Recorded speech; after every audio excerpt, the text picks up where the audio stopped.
The gun didn't shake in my hand. That was the first thing Damien Russo noticed when he looked up from his desk and found me standing in his private study at midnight. Not the weapon pointed at his chest, not the fact that his security had somehow failed. No, he noticed that my hands were completely steady.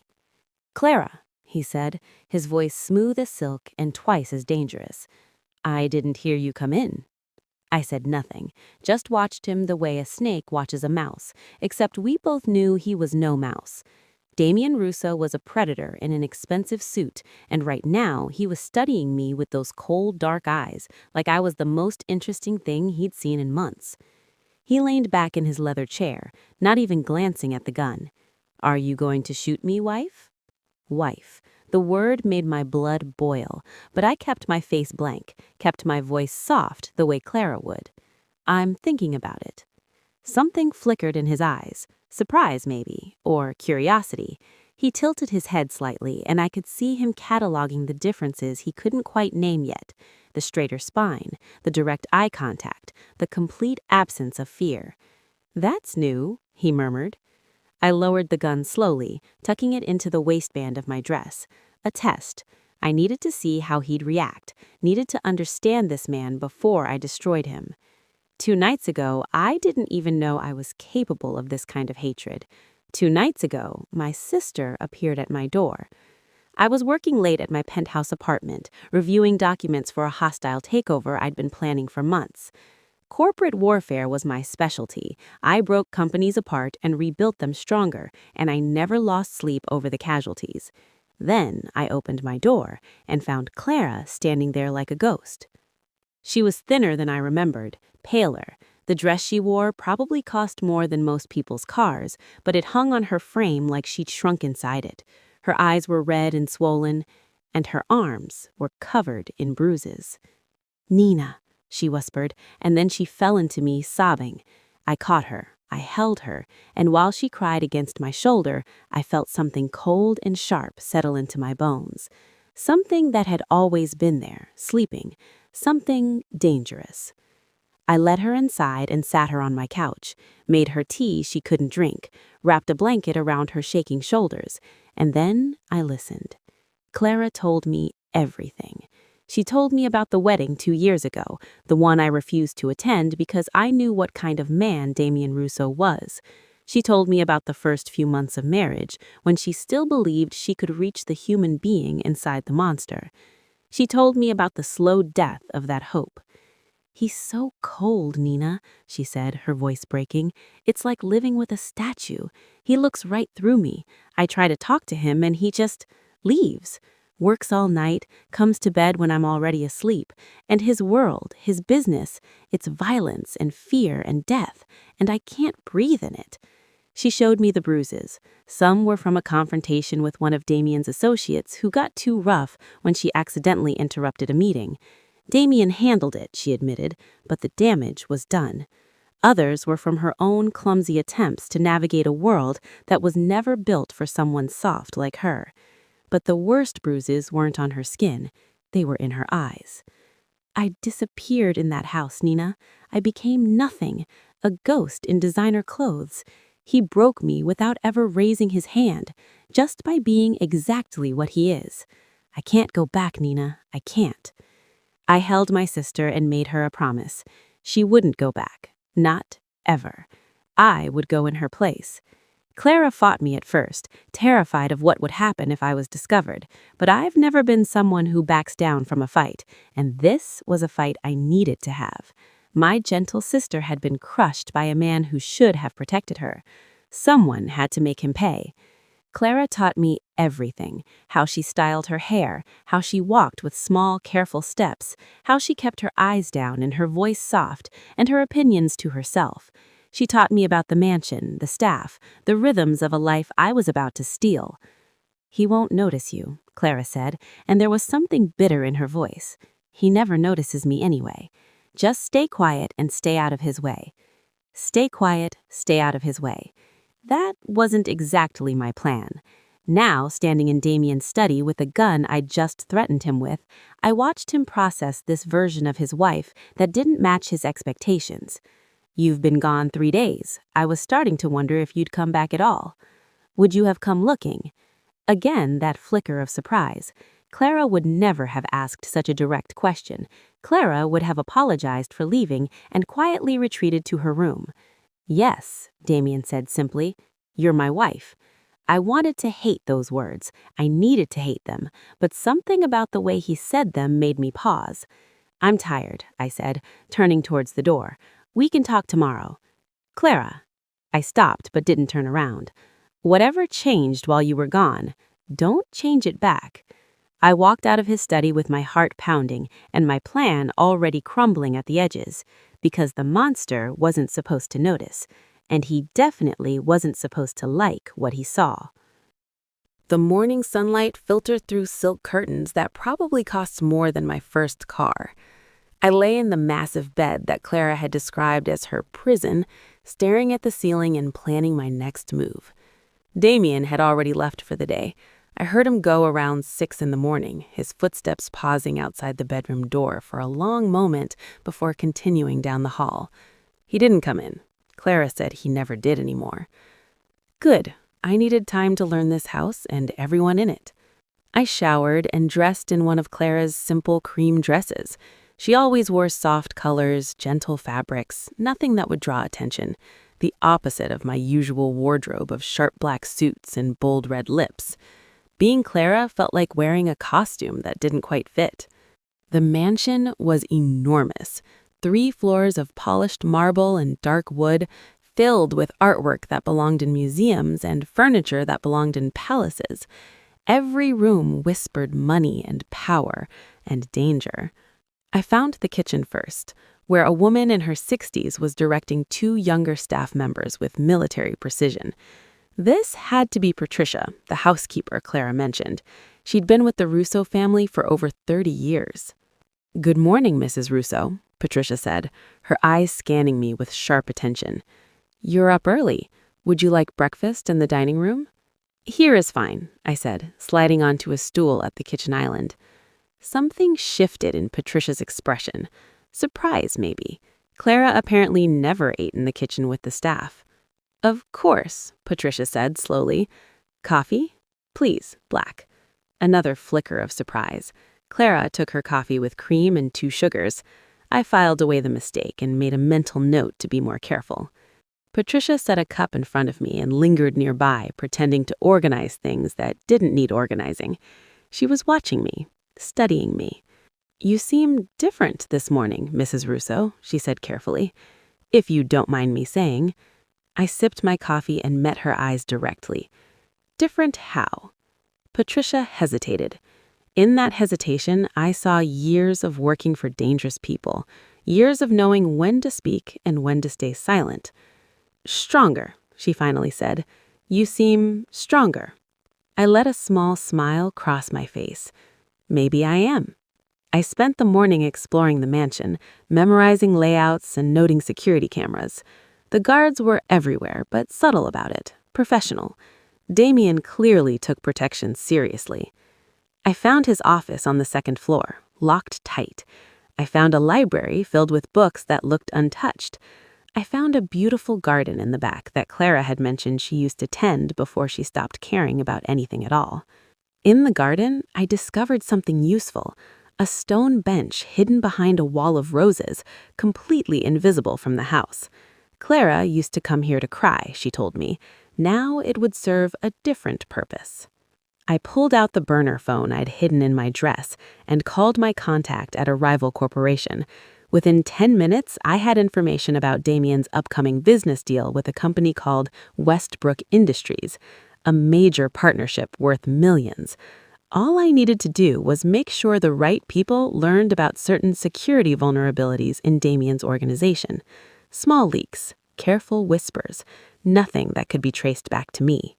I was just ending the call when I heard footsteps on the garden path.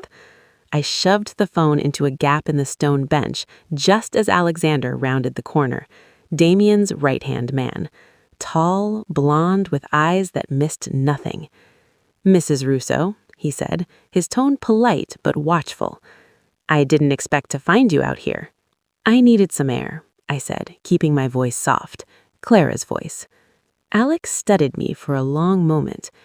Mr. Russo asked me to inform you that he'll be home for dinner tonight. He'd like you to join him. This was unusual based on everything Clara told me. Damien rarely came home for dinner, and when he did, he ate alone in his study. Of course, I said. I'll be there. Alec nodded but didn't leave. He stood there, hands clasped behind his back, watching me with an expression I couldn't quite read. You know, he said slowly, in all the time you've been married to Damien, I don't think I've ever seen you sit in this garden. My heart skipped, but I kept my face calm. I used to avoid it. Too many thorns. And now? I stood, brushing off my dress, and met his eyes with a steadiness that Clara never would have managed. Now, I've decided I'm not afraid of thorns anymore. Something like respect flickered across Alec's face. He stepped aside to let me pass, and I walked back to the house with my spine straight and my head high. One mistake. He'd noticed one small thing that didn't match. I needed to be more careful. But I also needed to keep pushing, keep testing, keep finding the cracks in Damien Russo's empire that I could exploit. Dinner that night was tense in a way I didn't expect.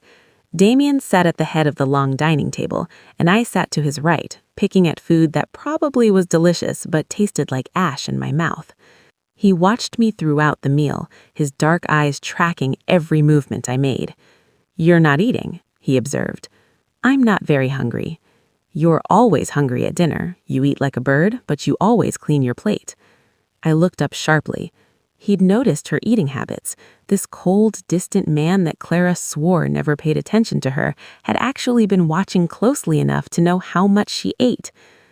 "Things change," I said quietly. Damien set down his fork and leaned back in his chair, giving me his full attention. It felt like standing in a spotlight, like being examined under a microscope. "Yes," he agreed, "they certainly do. Tell me something, Clara. Where did you go when you left?" I had prepared for this question. "My sister's apartment." "Nina." He said my name like he was tasting it, and something cold slithered down my spine. "The corporate shark. I've heard interesting things about her." "She's protective of me." I imagined she is. Damien picked up his wine glass and swirled the red liquid slowly. "Did she tell you to leave me?" "She told me I had options." "And yet you came back." I met his eyes across the table. "I came back different." The silence stretched between us like a living thing. Damien's expression was unreadable, but something burned in the depths of his eyes. Something that looked almost like hunger.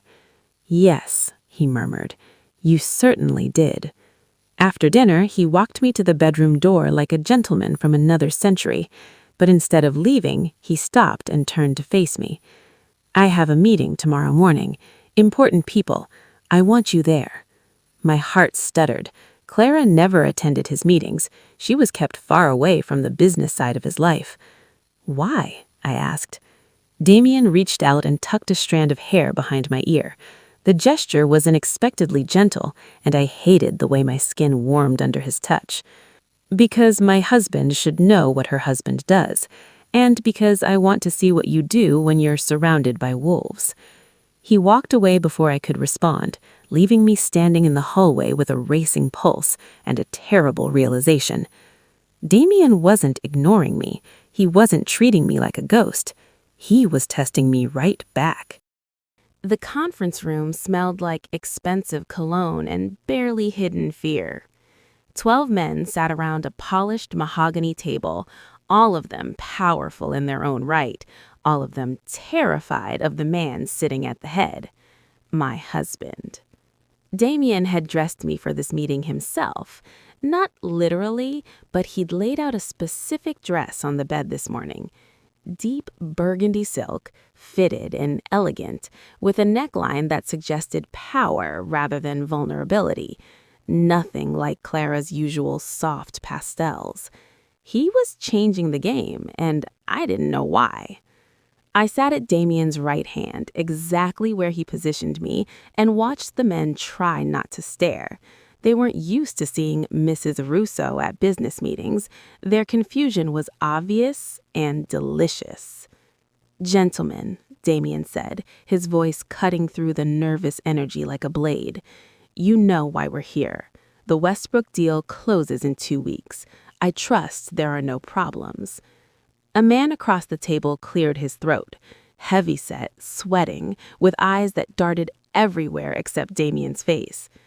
"There have been some concerns, Mr. Russo. Westbrook's people are asking questions about our security protocols. Someone's been talking." My heart stayed perfectly steady. I'd made sure those questions would be asked.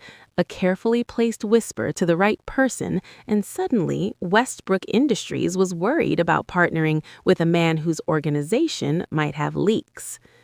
Damien's expression didn't change, but the temperature in the room dropped several degrees. "Someone's been talking," he repeated softly. "And who might that someone be?" The sweating man shook his head rapidly. "We're investigating, sir. Could be anyone. Could be nothing. Just rumors." "I don't like rumors." "No, sir. Of course not, sir." I watched Damien work the room like a master conductor, leading an orchestra of fear. Every word was calculated. Every silence was weaponized. These men would kill for him or die by his hand, and they all knew it. I should have been disgusted. I should have been horrified. Instead, I was fascinated. A man to my left leaned too close, his breath hot on my shoulder. "Mrs. Russo, I must say, you look particularly lovely today. Marriage must finally be agreeing with you." His tone was oily, disrespectful, the kind of comment Clara would have absorbed with a quiet blush and downcast eyes. I turned to face him directly. "And you must be particularly brave today, speaking to me like I'm a decoration rather than a person." The room went silent. The man's face went pale. Damien's hand came down on the table with enough force to rattle the coffee cups. "Lorenzo, did you just disrespect my wife?" Lorenzo Costa. I recognized the name from Clara's descriptions, head of a rival family, here under a temporary alliance, always looking for weakness to exploit. "I meant no disrespect," Lorenzo stammered, "just a compliment." "My wife doesn't need your compliments." Damien stood slowly, and every man at the table shrank back slightly. "She needs your respect. Do we understand each other?" Lorenzo nodded rapidly, sweat now joining the sheen on his forehead. Damien sat back down and placed his hand over mine on the table. The touch was possessive, claiming, and entirely for show, but my skin burned where his fingers pressed against mine. "Now," Damien continued, as if nothing had happened, "let's discuss the security concerns." The meeting lasted another hour. I stayed silent but watchful, filing away information about alliances and weaknesses and the complex web of power that Damien controlled. By the time the men filed out, I had enough ammunition to cause serious damage. But I also had a problem. Damien's defense of me felt real. The pride in his eyes when I challenged Lorenzo was genuine. And the way he kept glancing at me throughout the meeting, like he was seeing me for the first time, made something dangerous flutter in my chest. After everyone left, Alec approached us with a slight smile on his usually stoic face. "Well," he said, looking at me with obvious approval, "that was entertaining." "She handled herself well," Damien agreed. They were talking about me like I wasn't there, but not in a dismissive way, more like two generals acknowledging a new soldier who'd exceeded expectations. "Marriage must be agreeing with her," Alec said, echoing Lorenzo's words, but without the oily undertone. "I told you," I said quietly, "I came back different." Alec nodded slowly, then excused himself to handle business matters, leaving me alone with Damien. The silence between us was electric. "You surprised me today," Damien said, moving closer. "Lorenzo has been undermining my authority for years, and you shut him down in 5 seconds. He was rude. He was testing you, testing us." Damien reached out and tilted my chin up, forcing me to meet his eyes. Most wives in your position would have smiled and accepted it, kept the peace, but you chose war. I don't like being disrespected." "No," Damien murmured, his thumb tracing along my jawline. "No, you don't. That's new. That's very new." My breath caught in my throat. This close, I could see the flecks of gold in his dark eyes, could smell his cologne mixed with something warmer underneath. He was beautiful in the way that dangerous things are beautiful. A storm, a blade, a predator in the moonlight. "Damien," I said, hating how breathless my voice sounded. "I have a confession," he said, not releasing my chin. "When you left, I told myself I didn't care, that our marriage was a convenience, nothing more. But these past few days, watching you transform into someone I don't recognize, I've realized something." "What?" His lips curved into something that wasn't quite a smile. "I think I've been married to a stranger all along, and I think I like this stranger much better." He released me and stepped back, straightening his jacket like nothing had happened. "Dinner at 8. Wear the black dress, the one with the low back." He walked out of the conference room, leaving me standing there with shaking hands and a heart that wouldn't stop racing. This was wrong. This was so deeply wrong. I came here to destroy him, to make him pay for breaking my sister, to tear his empire apart from the inside and watch him crumble. I didn't come here to feel my pulse quicken when he touched me. I didn't come here to care about the pride in his eyes. I didn't come here to fall for the very monster I swore to ruin. But as I stood in that empty conference room, surrounded by the ghosts of powerful men who feared my husband, I couldn't deny the truth any longer. Something was shifting. Something was breaking. And I was terrified it might be me. The black dress fit like it was made for me. Low back, elegant neckline, the kind of dress designed to make men forget how to think. Clara would never have worn something like this, but Damien hadn't asked Clara to wear it. He'd asked me. The realization kept circling in my mind as I stared at my reflection. 3 weeks had passed since I arrived at the Russo mansion. 3 weeks of careful sabotage and dangerous games. 3 weeks of watching my plans slowly fall apart. The Westbrook deal had collapsed. My whispered information had done its job, and Damien lost a partnership worth $20 million. I should have felt victorious. I should have been celebrating. Instead, I watched him handle the loss with cold efficiency and quiet dignity, and I felt something uncomfortable twist in my stomach. Guilt, an emotion I thought I'd burned out of myself years ago. A knock at the bedroom door pulled me from my thoughts. "Come in," I called, expecting Patricia with jewelry options or last-minute dress adjustments. But it was Damien who stepped through the door. He wore a perfectly tailored black suit that matched the darkness in his eyes. For a long moment, he just stood there, looking at me with an expression I couldn't read. "You're beautiful," he said finally. Not flattery, not a compliment designed to manipulate, just a simple statement of fact delivered with something that sounded almost like wonder. "Thank you," I managed. He crossed the room slowly, like a predator approaching prey he had no intention of harming. When he stopped behind me, I could see both our reflections in the mirror. Light and dark, soft and hard. 2 people who shouldn't make sense together, but somehow did. "I have something for you," he said, producing a velvet box from his jacket pocket. Inside lay a necklace that stole my breath. Diamonds and deep red rubies, arranged in a pattern that looked like falling stars. It was the most beautiful piece of jewelry I'd ever seen. "This belonged to my mother," Damien said quietly, lifting the necklace from its box. "She told me to give it to someone worthy. I've been waiting 15 years to find that person." My heart stopped.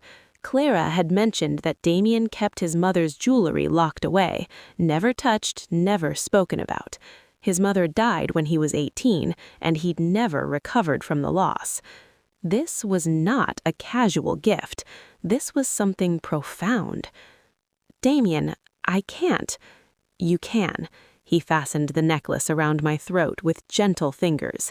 "You're the only one who can." Our eyes met in the mirror. His hands rested on my bare shoulders, warm and steady, and I felt the last walls around my heart begin to crumble. "Why?" I whispered. "Why now? Why me?" "Because you came back different. Because you stopped being afraid of me. Because when you look at me now, you see a man instead of a monster." Tears burned in my eyes, tears I couldn't shed, not without ruining everything. "I'm not a monster," I heard myself say. The words came out before I could stop them, and the worst part was that I meant them. Damien turned me around to face him, his hands cupping my face with unexpected tenderness. My wife thought I was. For 2 years, she looked at me like I was something to be endured, something to be survived. But you... He trailed off, searching my face for something. I didn't know if he found it. "I'm still the same person," I said carefully. "I'm still Clara." The lie tasted like poison on my tongue. Damien smiled, soft and almost sad. "No," he said, "you're not. But that's okay. I think I prefer who you've become." He kissed me then, not a passionate claiming I expected, but something slower, deeper, a kiss that asked questions instead of demanding answers, a kiss that felt like the beginning of something terrifying and wonderful and completely wrong. I kissed him back. I kissed the man I came to destroy, and I meant it with every broken piece of my heart. We never made it to dinner. Later, lying in the darkness with his arm around my waist and his breath warm against my neck, I stared at the ceiling and tried to understand what I'd done. I'd crossed a line that couldn't be uncrossed. I'd given myself to a man who thought I was someone else. I'd betrayed my sister in the worst possible way. But I'd also discovered something that changed everything. Damien wasn't the monster Clara described. He was complicated, yes, dangerous, absolutely. He lived in a world of violence and power that would destroy most people. But underneath all of that was a man who'd been waiting for someone to see past the darkness. Clara never tried to see him. She tried to change him, to soften him, to turn him into someone he could never be. And when she failed, she retreated into fear and resentment. But I didn't want to change Damien. I wanted to understand him. And somewhere along the way, understanding had turned into something much more dangerous. "You're thinking too loudly," Damien murmured against my shoulder. "I'm sorry." "Don't be." He pulled me closer. "I like that you think. Clara never engaged with me, never challenged me, but you do. Every day you push back and question and fight. Do you know how rare that is in my world?" I closed my eyes against the tears that threatened to fall. "Damien," I started, not knowing what I was going to say. Maybe the truth, maybe another lie. "Sleep," he said. "Whatever it is, it can wait until morning." But some things can't wait. Some truths grow heavier with every passing moment, and I knew that the longer I kept my secret, the more it would destroy us both. I fell asleep in the arms of a man who loved a woman who didn't exist, and I dreamed of fire. The burner phone felt like a bomb in my hands. I sat in the hidden garden alcove, surrounded by roses that smelled too sweet, staring at the messages I'd ignored for days. My corporate contact wanted updates, wanted to know when I'd deliver more information about Damien's operations, wanted to know if the plan was still in motion. I deleted every message without responding. 3 days had passed since the night Damien gave me his mother's necklace. 3 days of shared meals and long conversations, and moments that felt so real they hurt. 3 days of falling deeper into something I'd never planned for. My phone buzzed with a different number. Clara. I answered immediately. "Are you okay?" "I should be asking you that." Clara's voice was soft, concerned. "You haven't checked in for almost a week, Nina. I was worried." Guilt washed over me in waves. I'd been so consumed by my own confusion that I'd neglected the sister I came here to avenge. "I'm fine," I said, "just busy." Busy with what? The question was innocent, but it cut deep. How could I tell her? How could I explain that I'd stopped sabotaging her husband because I'd started falling for him instead? "Clara, I need to ask you something, and I need you to be completely honest with me." Silence on the other end. Then, quietly, "Okay. When you were married to Damien, did you ever try to understand his world? Did you ever engage with who he actually was, instead of who you wanted him to be?" More silence, longer this time. What kind of question is that? An important one. Clara sighed, and in that sigh I heard years of exhaustion and disappointment. "I tried, Nina. In the beginning, I really tried. But his world is violence and control and death. How was I supposed to engage with that? I'm a kindergarten teacher. I help children learn to read. I don't know how to be a mafia wife." "Did you tell him that?" "I told him everything. I begged him to leave that life, to find something else, to be someone else. But he wouldn't change. He refused to even consider it." I closed my eyes, seeing the situation clearly for the first time. Clara had married Damien hoping to save him, to transform him into someone he was never going to be. And when he stayed exactly who he always was, she felt like a failure. But Damien hadn't failed her. They'd simply been wrong for each other from the start. "Clara?" Clara's voice broke through my thoughts. "Why are you asking these things?" The truth sat heavy on my tongue. I could taste it, bitter and terrifying and necessary. "Because I think I understand something now," I said slowly. "I think you and Damien were never going to work, not because he's a monster, but because you needed him to be something he's not. You needed a gentleman, a safe man, and Damien will never be either of those things." "So what are you saying? That it was my fault?" "No, God, no." I pressed my hand to my forehead, trying to find the right words. "I'm saying that blame isn't the point. Compatibility is the point. You needed someone who fits your world, and Damien needed someone who fits his." Clara was quiet for a long moment. When she spoke again, her voice was smaller. "You've changed, Nina. These past few weeks, something has changed in you." "I know." "Did something happen with Damien?" The question hung in the air between us. I could lie. I could protect her from the truth that was already destroying me inside. But Clara deserved honesty, even if it hurt. "Yes," I whispered. "Something happened." "Are you in danger?" "No, it's not like that." I took a shaky breath. "Clara, I've been trying to sabotage his business. I've been feeding information to his rivals, making sure his deals fell through. I came here to ruin him." "I know. That was the plan." The plan changed. Tears slipped down my cheeks. He started paying attention to me, not as a ghost, not as a burden, but as a person. He talks to me, Clara. He listens. He respects my opinions and values my thoughts and looks at me like I'm extraordinary. Clara's breath hitched. "Nina." "I stopped sabotaging him a week ago. I stopped because I couldn't do it anymore.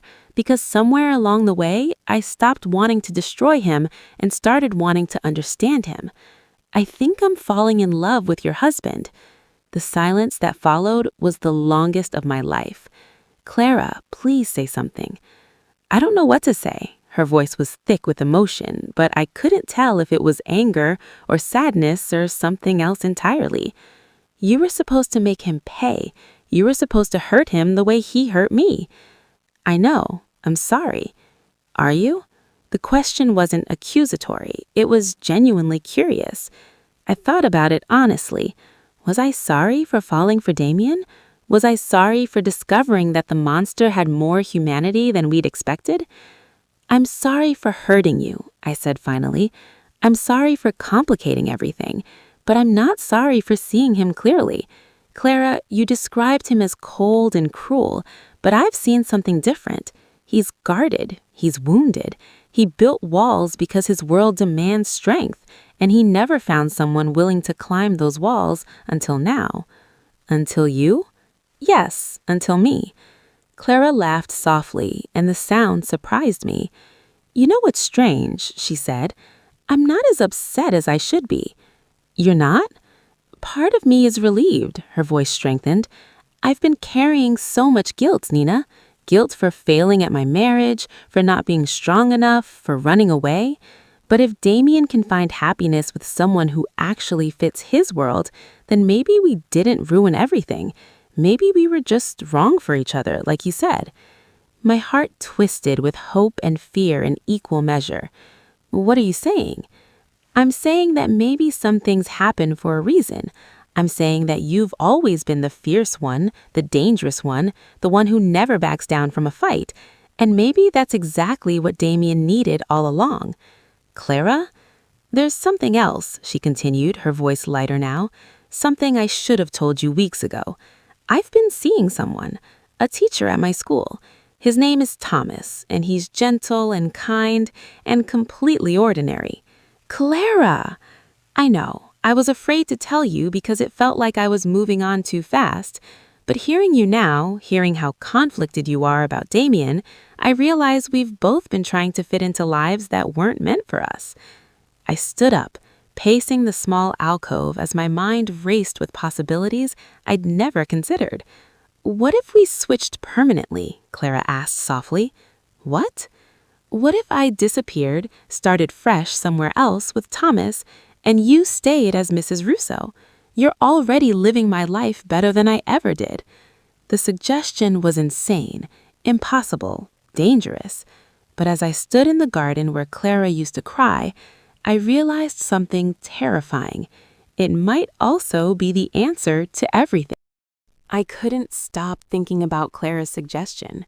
For 3 days, the idea consumed me, switching permanently, becoming Mrs. Russo not as a disguise, but as a reality, building a life with Damien based on who I actually was, even if he thought I was someone else. It was madness, complete and total madness, but it was also the only future I could imagine that didn't end in heartbreak. Clara called again the next evening, her voice brighter than I'd heard it in months. She told me about Thomas, how they'd been growing closer, how he made her feel safe in ways she'd forgotten were possible. She talked about a small town in Vermont where Thomas had family, where she could teach at a tiny school and live a quiet life far from the Russo empire. I've already started looking at apartments, she admitted. I know it's fast, but everything feels right for the first time in years. What about the legal complications? I asked. You're still technically married to Damien. That's where things get complicated. Clara paused. We'd need Damien's resources to make me disappear properly. New identity, clean records, complete separation from my old life. Without that, someone could always track me down. Which meant telling Damien the truth. My stomach dropped at the thought. Every scenario I imagined ended badly. Damien discovering he'd been deceived, his trust shattered, his love turning to hatred. The man who'd opened himself to me realizing that I'd been lying from the very beginning. But the alternative was worse, living forever as Clara, pretending to be someone I'm not, building a relationship on a foundation of sand. I have to tell him, I said, more to myself than to Clara. Are you sure? No, but I have to do it anyway. That night, I planned my confession. I would tell Damien everything after dinner, in his study where we'd first faced each other. I would explain about Clara's suffering, about my rage, about the revenge that turned into something I never expected. I would throw myself on his mercy and pray that the man I'd fallen for was capable of forgiveness. I dressed carefully, choosing a simple blue dress that felt more like me than Clara's usual pastels. My hands shook as I applied minimal makeup. My heart raced as I walked down the hallway toward the dining room. But Damien wasn't waiting at the dinner table. Alec intercepted me in the corridor, his face unusually serious. Mr. Russo would like to see you in his study, immediately. Something in his tone made my blood run cold. Is everything all right? Alec didn't answer. He simply gestured for me to follow, and with each step toward Damien's study, my dread deepened. The door was already open when I arrived. Damien stood by the window, his back to me, silhouetted against the fading evening light. On his desk lay a file folder, thick with papers and photographs. "Close the door," he said without turning around. I obeyed, my hands trembling as I pressed the door shut. The click of the latch sounded like a gunshot in the silent room. "Damien, I need to tell you something." "No," he turned finally, and his face was completely unreadable. Not angry, not sad, just empty, controlled. "I need to tell you something first." He picked up the file folder and held it up so I could see the label on the front. Nina Volkov, Investigation Report. My heart stopped.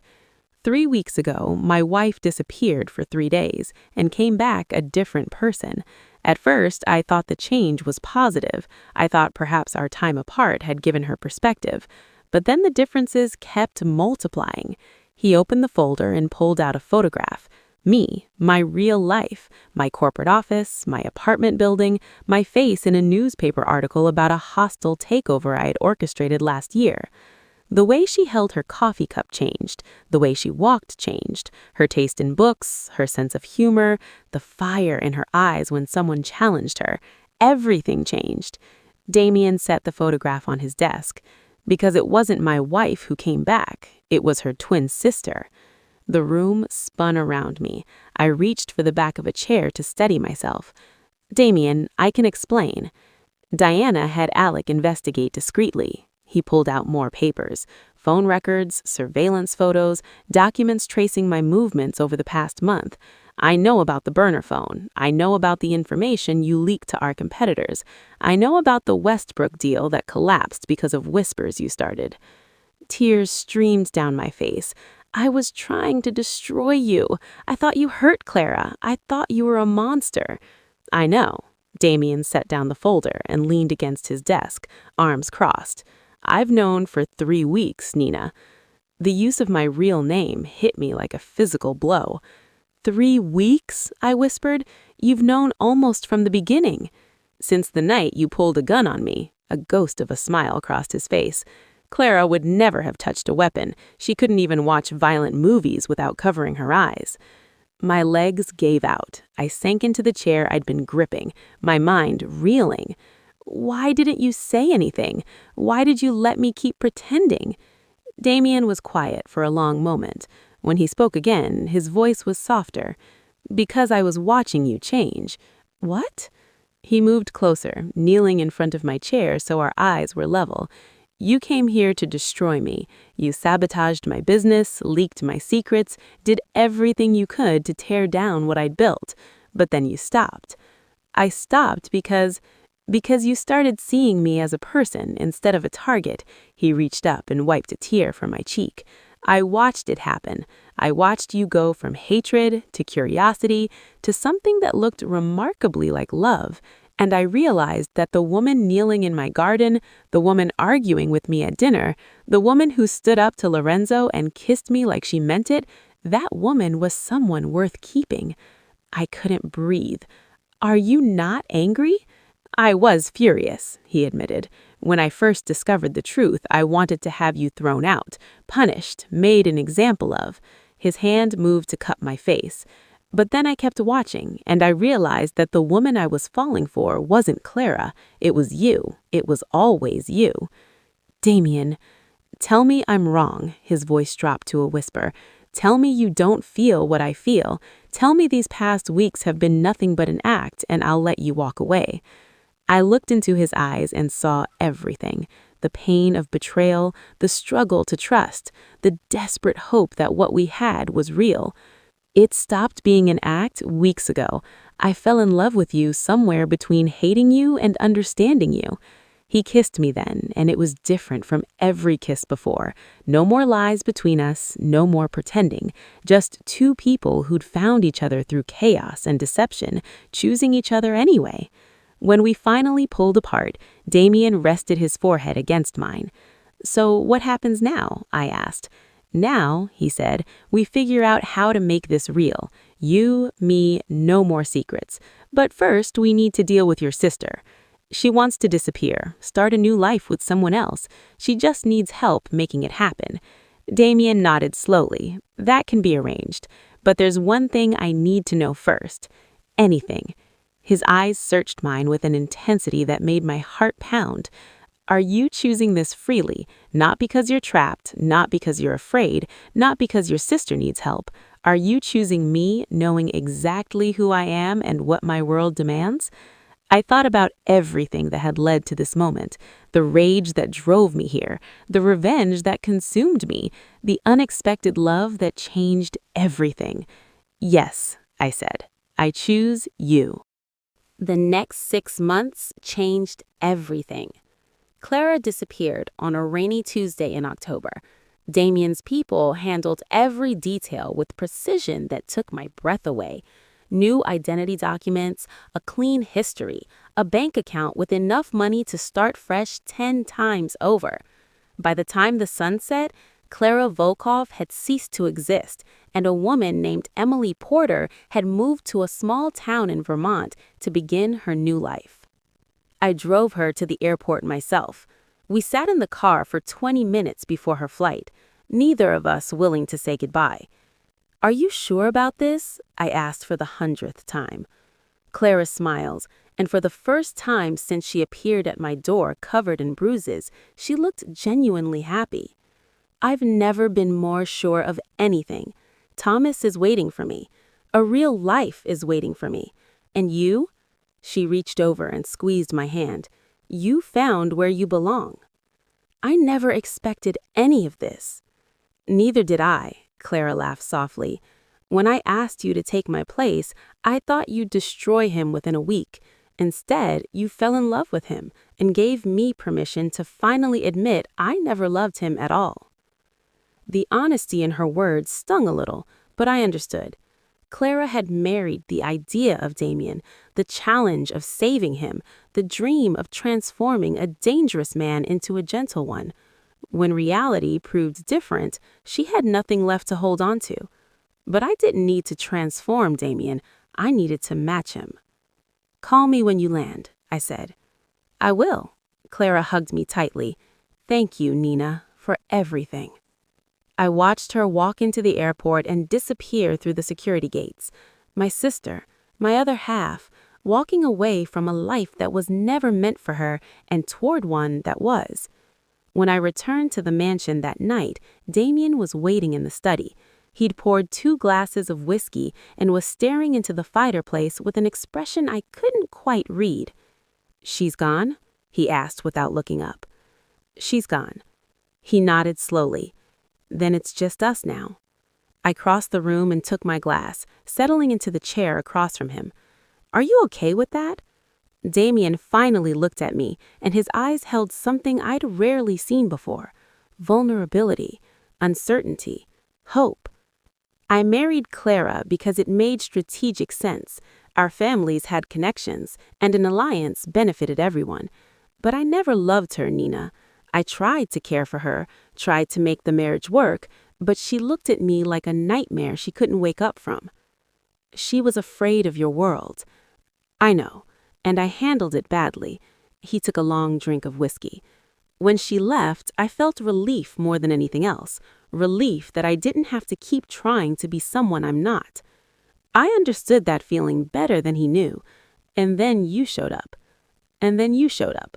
A small smile crossed his face, pointing a gun at me with steady hands and fire in your eyes. In that moment, I knew something was different.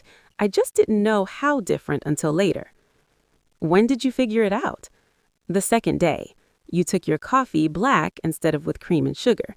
Small thing, but Clara had taken her coffee the same way for 2 years. Habits like that don't change overnight." "Oh, grown. I knew I made mistakes." "Dozens of them." Damien's smile grew. "But here's the thing. Every mistake you made showed me more of who you really are, and every glimpse made me want to see more." He stood and crossed to where I sat, pulling me to my feet so we faced each other. I spent 3 weeks watching you pretend to be your sister while falling in love with me, and I spent those same 3 weeks falling in love with you while pretending I didn't know the truth. We're quite a pair. We are. He tucked a strand of hair behind my ear, the same gesture he'd made dozens of times now. Which is why I want to make this official. What do you mean? Damien reached into his pocket and pulled out a small velvet box. My heart stopped as he opened it to reveal a ring that stole my breath. A deep red ruby surrounded by diamonds, elegant and bold and perfect. Marry me, Nina. Not as Clara's replacement, not as a strategic alliance, not as anything other than the woman I choose and who chooses me. Tears blurred my vision. We can't exactly have a public wedding. The world thinks I'm already your wife. Then we'll have a private one. Just us, Alec as witness, and a priest who knows how to keep secrets. He slipped the ring onto my finger. I don't need the world to know. I just need you to know. I looked at the ring on my hand, then at the man in front of me. The man I came to destroy. The man I expected to hate. The man who somehow became everything I never knew I needed. Yes, I whispered, 1,000 yes. We married 3 weeks later in a small chapel on the edge of Damien's property. Alec stood as witness, his stoic face cracking into a genuine smile as we exchanged vows. Patricia attended as well, having figured out the truth months ago, but chosen to say nothing because she'd never seen Damien so happy. The ceremony was simple and perfect, no grand gestures, no elaborate decorations, just two people promising themselves to each other with full knowledge of who they were. That night, lying in Damien's arms in the bedroom that had once been Clara's prison and now my sanctuary, I thought about how strange life could be, how the worst intentions could lead to the best outcomes, how love could grow in the most unlikely soil. No more secrets, Damien murmured against my hair. No more secrets, I agreed. 6 months later, I sat beside Damien at a family gathering that would have terrified Clara. Powerful people filled the room, dangerous people, the kind of people who made fortunes and broke empires. But I moved among them like I'd been born to this world, because in a way, I had been. Lorenzo Costa approached us with a glass of champagne and a nervous smile. He'd learned his lesson at that first meeting and now treated me with careful respect. "Mrs. Russo," he said, nodding politely, "you look lovely as always." "Thank you, Lorenzo." I smiled sweetly. "How's that business venture working out? The one you thought would compete with my husband's operation?" Lorenzo paled slightly. "It's progressing." "I'm sure it is." I patted his arm with false sympathy. "Do let us know if you need any advice." He retreated quickly, and Damien chuckled beside me. "You terrify them more than I do now." "Is that a problem?" "Not even slightly." He pulled me closer, his arm possessive around my waist. "It's one of the many reasons I love you." Across the room, Alec caught my eye and raised his glass in a silent toast. I smiled back, feeling the weight of the ruby ring on my finger and the warmth of belonging in my chest. A woman approached us, one of the older wives who'd known Clara during the early days of the marriage. "Mrs. Russo, I must say you've changed so much since I last saw you. Marriage must be finally agreeing with you." I glanced at Damien, sharing a secret smile. "You have no idea," I said. Later that night, after the guests had gone and the mansion had fallen quiet, Damien and I stood on the balcony overlooking the gardens where I'd once plotted his destruction. "Do you ever regret it? Giving up your old life, your career, your identity, everything you built?" I considered the question seriously. My corporate empire had been transferred to trusted associates. Nina Volkov had quietly retired from public life. Everything I'd worked for was gone, but in its place, I had something better. "I regret nothing," I said honestly. "I thought power meant controlling boardrooms and crushing competitors, but this," I gestured to the mansion, the life, the man beside me. "This is real power, partnership, purpose, love." Damien turned me to face him, his dark eyes reflecting the moonlight. I spent 3 years believing I'd never find someone who could stand beside me in my world, someone strong enough to handle the darkness, smart enough to navigate the danger, brave enough to love me anyway. And then your wife's twin sister showed up to destroy you. And then you showed up. He kissed me softly. The wrong twin became exactly the right one. We're quite a pair. We are. Maybe I was always the right one. We just needed Clara to bring us together. Remind me to send her a thank you gift. Already done. I shipped a case of her favorite wine to Vermont last week. Damien laughed, the sound warm and genuine and perfect. We stood together in the moonlight, two dangerous people who'd found each other through lies and discovered truth. Two hearts that beat in rhythm with the darkness instead of fighting against it. Clara had escaped her mafia marriage and found peace in a quiet life with a gentle man. I had taken her place and found power in a dangerous life with a dangerous man. We'd both found exactly where we belonged, and somewhere in Vermont, my sister was falling asleep beside a man who would never ask her to be anything other than soft and kind and gentle, while I ruled an empire beside a man who loved me for being exactly what I was, ruthless, fearless, his.